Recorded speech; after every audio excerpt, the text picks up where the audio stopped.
Commitment segment हो, पछि काम लाग्छ।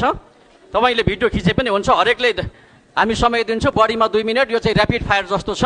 हामी यस नोमा तपाईँहरू सबैलाई मेरो आग्रह छ, लामो व्याख्या गर्नु। यस नोमा तपाईँले हुन्छ, हुँदैन, गर्छु, गर्दिनँ, हो, होइन, यसरी त्यो पछि चाहिँ यसो भन्नुभएको थियो नि भन्ने कुराको लागि हामीलाई यो काम लाग्छ। त्यसैले दामोदर सरले समात्नु भएको, तपाईँ उठिदिनु होला, यसै उठेर नै कमिटमेन्ट गरौँ। यो क्लियर छ नि कुरा? तपाईँ यहाँ आउँदाखेरि गाडीमा आउनुभयो नि, होइन? हजुर, गाडीमा। त्यो गाडी आफ्नै हो कि व्यापारीको सौजन्यको? मैले भाडामा लिएको गाडी हो।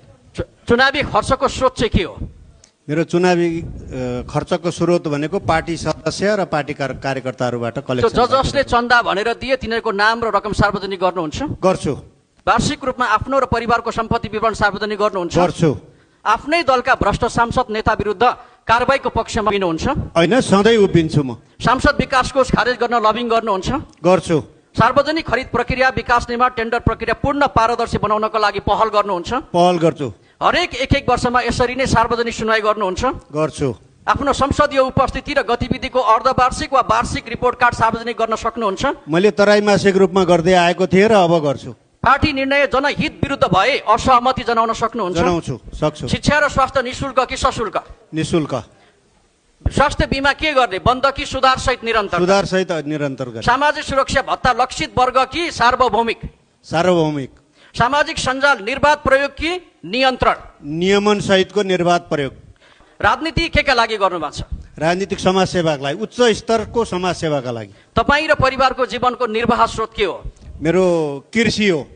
सरुवा, बढुवा, ठेकापट्टा वा नियुक्तिमा संलग्न नरहने प्रतिबद्धता व्यक्त गर्नुहुन्छ? 100% प्रतिबद्ध छु। राजनीतिलाई विकास ठेकेदार, डोजर एजेन्ट, बिचौलिया बनी व्यक्तिगत आमदामीको माध्यम नबनाउने कसम खान सक्नुहुन्छ? कसम खान्छु, 100% कसम खान्छु। भ्रष्टाचारमा शून्य सहनशीलता नीतिगत रूपमा स्वीकार गर्नुहुन्छ? गर्छु। सांसद कति पटकसम्म बनिरहने वा उठिरहने? यो सांसद 2 पटक भन्दा बढी हुनु हुँदैन भन्ने मलाई लाग्छ। पछि यो अन्तिम पटक हो तपाईँको उठेकै। राजनीतिक अवकाश कति वर्षमा लिनुहुन्छ?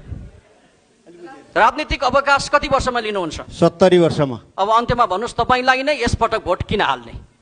मलाई यसपटक भोट, मलाई यहाँहरूले 5 वर्षको लागि पठाउनु भएको थियो। हाम्रो देशमा 3 वर्षमा संसद भङ्ग भयो, असंसदीय ढङ्गले भङ्ग भयो, संविधान मिचेर भङ्ग भयो र म फर्केर फेरि उम्मेदवार हुन पर्यो। त्यसैले मलाई मतदान गर्नुपर्छ। एक। दोस्रो कुरा, मैले जे प्रतिबद्धता जाहेर गरेको थिएँ त्यो प्रतिबद्धता पुरा गर्ने अवधि पुगेन।